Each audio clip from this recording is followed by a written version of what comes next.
सर्वप्रथम सर्वांना श्री स्वामी समर्थ.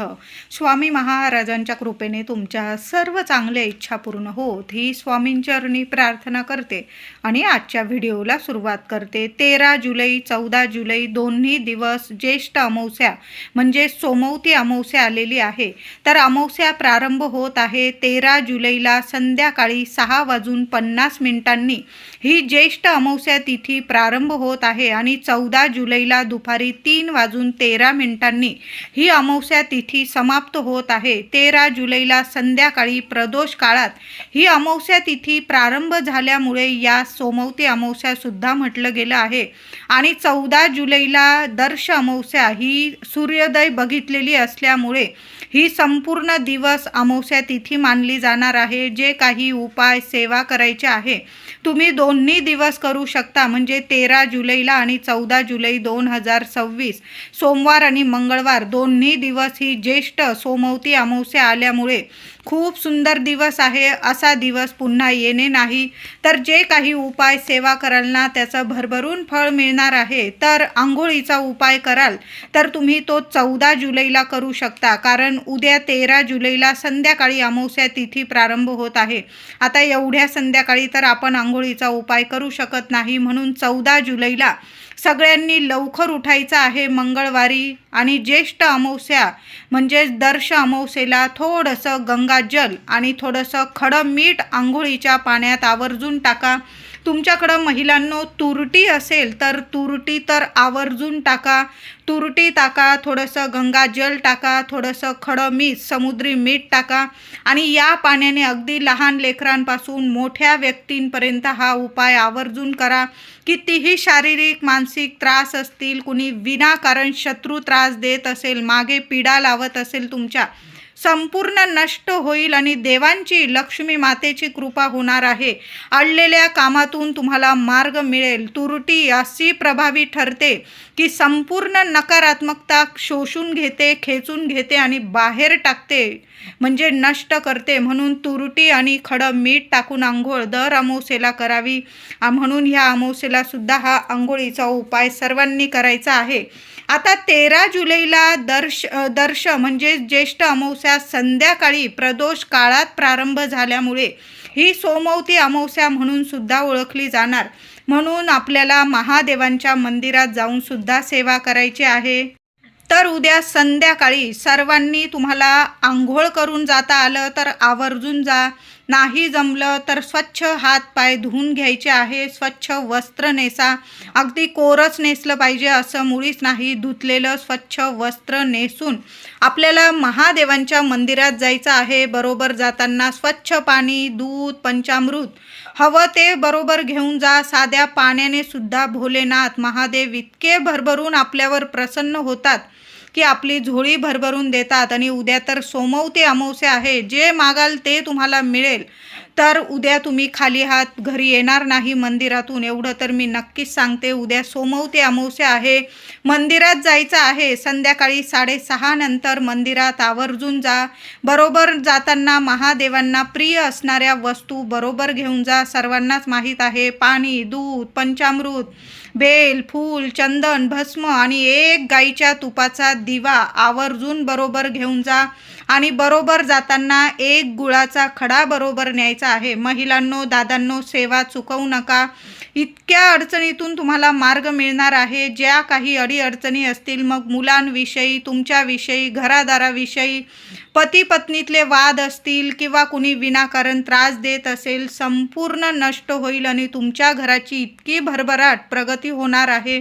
मुलांना ज्या काही अडचणी आहेत त्यातून एका क्षणात मार्ग तर जरूर मिळवून देतील. महादेव आहे, भोले भंडारी आहे.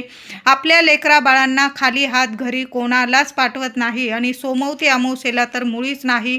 सेवा सर्वांनी आवर्जून करायची आहे. महादेवांच्या मंदिरात गेल्यानंतर दुधाने, पंचामृताने किंवा स्वच्छ पाण्याने अभिषेक करा. प्रथम स्वच्छ पाण्याने, नंतर दुधाने किंवा पंचामृताने, पुन्हा स्वच्छ पाण्याने. त्यानंतर चंदन भस्म अर्पण करायचं आहे. त्यानंतर तुम्हाला बेल, एक का होईना बेलाचं पान, जेवढी असतील तेवढी बेलाची पानं महादेवांना, चांगली बेलाची पानं उद्या, स्वच्छ असलेली बेलाची पानं उद्या महादेवांना अर्पण करायची आहे. पांढरी फुलं असतील तुम्ही अर्पण करा, नसतील झेंडूची वगैरे तुम्ही फुलं अर्पण केली चालेल.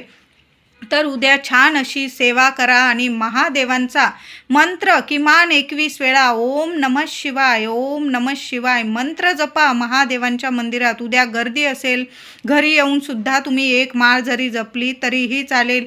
महादेवांच्या मंदिरात एखाद्या कोपऱ्याला महादेवांचा स्मरण करून म्हणजेच मंत्र जपून एक गाईच्या तुपाचा दिवा, मातीची पंती घेऊन जा महिलांनो, दादांनो, त्यात फुलवाट टाका, थोडंसं गाईचं तूप टाका आणि तुमची इच्छा बोलून, तुमच्या अडचणी बोलून, तसं तर बोलायची काही गरज नाही, पण आपलं मन तरी कोणाकडं हलकं करायचं, तर आपल्या देवांकडंच, आपल्या महादेवांकडंच, आपल्या भोलेनाथांकडंच. तर आपण तो दिवा तिथं लावायचा आहे आणि बरोबर जाताना एक गुळाचा खडा, जी व्यक्ती सोमवती अमावस्येला महादेवांना अभिषेक करून एक तुपाचा दिवा लावून महादेवांना गुळाचा नैवेद्य दाखवते ना, त्या व्यक्तीच्या सर्व इच्छा मनोकामना महादेव आहे, संपूर्ण शिवकुटुंब त्या व्यक्तीच्या सर्व इच्छा मनोकामना पूर्ण करतात आणि त्या व्यक्तीच्या आयुष्यात इतके सोन्यासारखे दिवस आणतात. म्हणून उद्या ही सेवा करा आणि एक गुळाचा खडा महादेवांना नैवेद्य दाखवायचा आहे. त्याचबरोबर घरून जाताना एक तांदळाचा दाणा किंवा मुठभर तांदूळ, अख्खे तांदूळ बरोबर घेऊन जायचे आहे. छान असा अभिषेक करून बेल, फूल, भस्म, चंदन अर्पण करून मुठभर तांदूळ किंवा फक्त एक तांदळाचा दाणा तुमची मनोकामना बोलून महादेवांच्या शिवपिंडीवर अर्पण करा. सोमवती अमावस्या आहे, एक तांदळाचा दाणा किंवा मुठभर तांदूळ महादेवांना अर्पण करा. कितीही कठीण इच्छा असू द्या किंवा कितीही पितृदोष असू द्या, पितृदोषामुळे सुद्धा खूप अडीअडचणी येतात, काही वेळा समजत नाही काय करावं, इतक्या अडीअडचणी येतात. कुठलंही काम करा त्यात अपयश, मुलांना असू दे किंवा आपण असू दे, कष्ट घेतोय त्याला हवं तसं फळ मिळत नाही, आपल्या कामाचं चीज होत नाही. घरात मुलं मोठी झालेली आहे, लग्न कार्यासारखे त्यांच्या लग्न कार्यात खूप अडीअडचणी येतात. जे पण स्थळं बघत आहे त्यात अडीअडचणी येतात. कुठं कुंडलीच मिळत नाही, कुठलं गुणच मिळत नाही, नाडीच एकत्र निघते, म्हणजे बरेचसे असे प्रॉब्लेम येतात. तर उद्या सोमवती अमावस्येला आई वडिलांनी सेवा करा किंवा मुलाने करा, मुलीने करा. कुठलीही कठीण इच्छा पूर्ण करण्यासाठी उद्या सोमवती अमावस्येला महादेवांना छान अशी सेवा करून, अभिषेक करून एक तांदळाचा दाणा किंवा मुठभर तांदूळ महादेवांना तुमच्या मनातील इच्छा सांगून जरूर अर्पण करा. तुमची सर्व इच्छा मनोकामना नाही पूर्ण झाली तर मला बोला, सुंदर अनुभव लगेच येतील, क्षणात अनुभव येतील. घर बसल्या चांगलं स्थळ येईल, मुलगा असो मुलगी असो, तुमच्या सर्व मनाच्या गोष्टी, तुमच्या हवा तशा गोष्टी तुमच्या घरात शुभ कार्य घडून येतील. तर 14 तारखेला सुद्धा संपूर्ण दिवसभर दर्श म्हणजे ज्येष्ठ अमावस्या आहे. आंघोळीचा उपाय तर सर्वांनी करायचाच आहे. त्याबरोबर महिलांनो, दुपारी 12 ते 1च्या दरम्यान थोडासा भात शिजवून घ्यायचा आहे. अगदी राशनिंगचे तांदूळ वापरले चालेल, पण अख्खे तांदळाचा भात करून घ्यायचा आहे. थोडासा भात केला चालेल. थोडासा भात एखाद्या वाटीत, पत्रावळीत, ताटलीत वगैरे ठेवून घ्यायचा आहे. दुपारी ही सेवा करा. पितृदेवांची ही सेवा अजिबात चुकवू नका. दर अमावस्येला ही सेवा करा. 2 ठिकाणी तुम्हाला तो दही भात काढायचा आहे.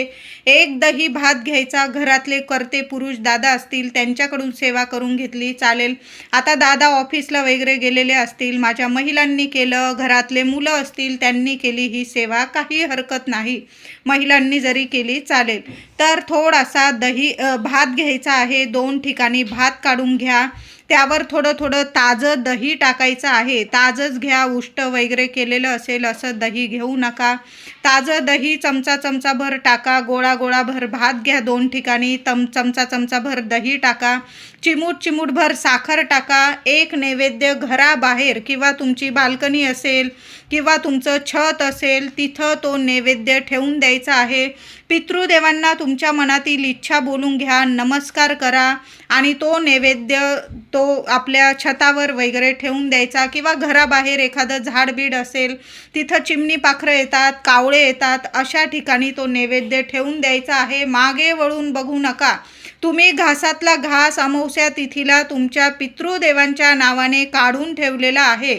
बाकी आपले स्वामी बघत आहे, आपले देव बघत आहे. आपण घासातला घास आपल्या पितृदेवांच्या नावाने काढतो, आठवणीने काढतो ना. हेच पाहिजे आहे आपल्या पितृदेवांना की आपले लेकरं दर अमावस्येला अशा शुभ तिथींना आपल्या घासातला घास आपल्याला ठेवतात. बघा, पितृदेव इतके प्रसन्न होतील की चटकन कावळा येईल आणि घास घेऊन जाईल आणि तुमच्या सर्व पितृदोषातील अडीअडचणी असतील ना, सर्व दूर होतील. कामं मार्गी लागतील, तुमचे सर्व घरात शुभ कार्य घडून येतील. सर्व तुमच्या मनासारखं होईल. मुलांचं शिक्षण असो, नोकरी असो, लग्न कार्य, संतान, घर वगैरे हव्या त्या गोष्टी तुमच्या मनासारख्या घडून येतील. म्हणून दर अमावस्येला दुपारी 12, 12:30, 1, 2 पर्यंत तरी पितृदेवांच्या नावाने असा दही भात साखर एखाद्या कोपऱ्याला घराबाहेर किंवा छतावर जरूर ठेवून द्यावा. आणि एक दही भाताचा नैवेद्य काय करायचं तर आपल्या वास्तूला सुद्धा एखाद्या कोपऱ्याला किंवा तुमचा हॉल मोठा असेल तिथं मध्यभागी, आता लहान लेकरं आहे, पाय वगैरे लावतील किंवा रांगते लेकरं असतील, हातबीत मारतील, मग तुम्ही एखाद्या कोपऱ्याला ठेवा, पण वास्तूत ठेवायचा आहे तो दही भाताचा नैवेद्य. दिवसभर राहू द्या. संध्याकाळी दिवे लागणीला तो दही भाताचा नैवेद्य घराबाहेर न्यायचा आणि एखाद्या कोपऱ्याला ठेवून द्यायचा आहे. चिमणं खाओ, पाखरं खाओ, कावळा खाओ, काही बघू नका. तुमची वास्तू इतकी प्रसन्न होईल आणि तुमच्या वास्तूत सगळं काही चांगलं व्हायला लागेल. तो दही भाताचा नैवेद्य आहे ना, वास्तूची सर्व नकारात्मकता खेचून घेईल आणि जेव्हा तो तुम्ही दही भात बाहेर टाकून याल, ठेवून याल, संपूर्ण घराची, तुमच्या वास्तूची, तुमची किंवा लेकराबाळांची सर्व नकारात्मकता, शत्रुपीडा, नजरबाधा सर्व काही बाहेर टाकले जाईल, फेकले जाईल, नष्ट होईल. म्हणून असे 2 दही भाताचे नैवेद्य उद्या आणि परवा जरूर काढा. तुम्ही 13 तारखेला रात्रीसुद्धा हा नैवेद्य ठेवून दिला रात्री, पण नाही जमलं, एकदाच तुम्ही भात शिजवणार आहात महिलांनो, तर 14 तारखेलाच तुम्ही हे दोन्ही उपाय करा. घराबाहेर पितृदेवांसाठी सुद्धा, पूर्वजांसाठी असा नैवेद्य ठेवा आणि वास्तूला घरात सुद्धा एक छोट्याशा पत्रावळीत घासभर दही भात साखर ठेवून द्या. संध्याकाळी दिवे लागण्याच्या आधीच तो दही भात साखर बाहेर ठेवून द्या. चिमणी पाखरं खाऊन जाईल. तुमच्या घराची इडापिडा, लेकरा बाळांना लागलेली नजर बाधा, कुणाची शत्रुपीडा असेल, कुणी येतंय नजर लावून जातोय, दर अमावस्येला असा दही भात साखर आपल्या वास्तूला सुद्धा ठेवत जा. घर भाड्याचं असो किंवा स्वतःचं असो, तुम्ही हा उपाय करू शकता. अशा पद्धतीने 2 उपाय दही भाताचे जरूर करा. अमावस्या तिथीत महिलांनो घरदार स्वच्छ करा. इतकं स्वच्छ, उंबरठ्यावर हळदीचं लेपन करा. मुख्य दार पुसून घ्यायचं आहे. त्याचबरोबर देवघरातील देवांची छान विधिवत पूजा करा. माता लक्ष्मीची मूर्ती, श्रीयंत्र असेल, कुंकुमार्चन सकाळी करा, संध्याकाळी करा, पण देवी आईची सेवा आवर्जून करा. देवांना छान अशी लाल पिवळी फुलं अर्पण करा. देवी लक्ष्मीला लाल गुलाबाचं किंवा कमळाचं किंवा एखादी वेणी जरूर अर्पण करा. आपल्या कुलदेवीला सुद्धा कुंकुमार्चन करा. अमावस्या, पौर्णिमा अशा शुभ तिथींना जेव्हा आपल्या कुलदेवीची, आपल्या देवांची सेवा करतो ना, तेव्हा आपले कुलदैवत इतके प्रसन्न होतात की आपल्या घरात कुठलीच इडापिडा थांबू शकत नाही. कायम घराची भरभराट होते आणि माता लक्ष्मीची तर अखंड कृपा आपल्याला प्राप्त होत असते. बघा, अमावस्या तिथीत आपण लक्ष्मी पूजन साजरं करत असतो. म्हणून दर अमावस्येला माता लक्ष्मीची अगदी साध्या सोप्या पद्धतीने महिलांनो तुम्ही कुंकुमार्चनची सेवा करा. एखादं लाल फूल अर्पण करा. देवी आईजवळ बसून शांत चित्ताने तुपाचा दिवा, अगरबत्ती लावून, उद्या तर दर्श अमावस्येच्या दिवशी आपल्या देवघरात एक अखंड दिवा लावून ठेवा. मग तेलाचा लावा, तुपाचा लावा, नियम नाही.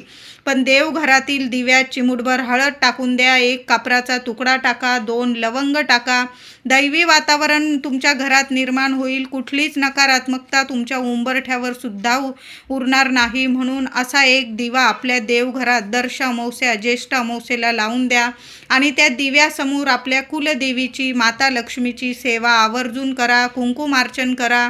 देवी आईचं स्तोत्र बोलता आलं तर स्तोत्र बोला, श्री सुक्तम बोलू शकता तुम्ही. 99 मंत्राची 1 माळ घेतली किंवा ओम श्रीम नमः, ओम कुलदेवताय नमः. तुम्हाला जी सेवा आवडते ना ती दर अमावस्येला अशी साध्या सोप्या पद्धतीने करत जा.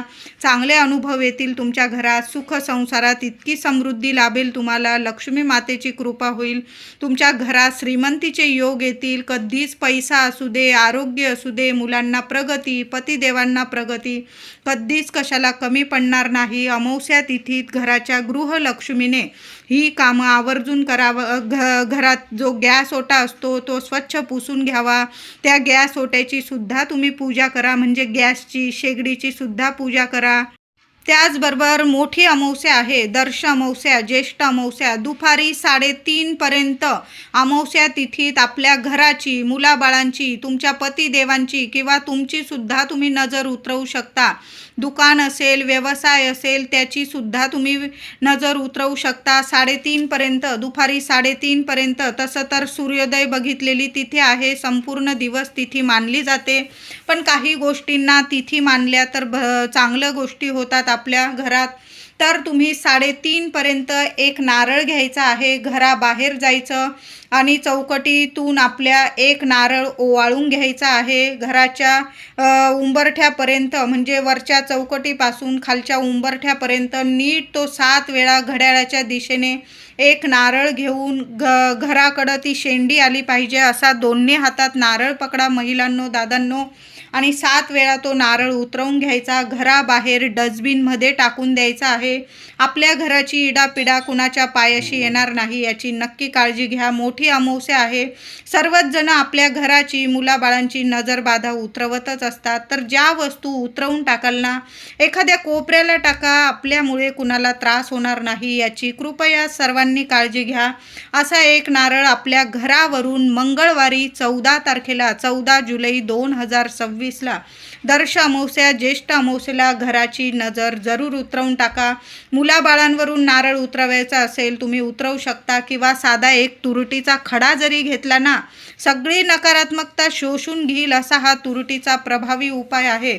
मुलांवरून, पतीवरून तुम्ही तुरटी ओवाळू शकता, किंवा मुठभर तांदूळ सुद्धा उतरवून टाकले, पूर्व पश्चिम उभं करा. मुलांना, पतीला डोक्यापासून पायापर्यंत ती वस्तू ओवाळून घ्या. घराबाहेर कोपऱ्याला टाका. खूप चांगले अनुभव येतील. व्हिडिओ आवडला असेल लाईक करा, शेअर करा, चॅनलला नक्की सबस्क्राईब करा.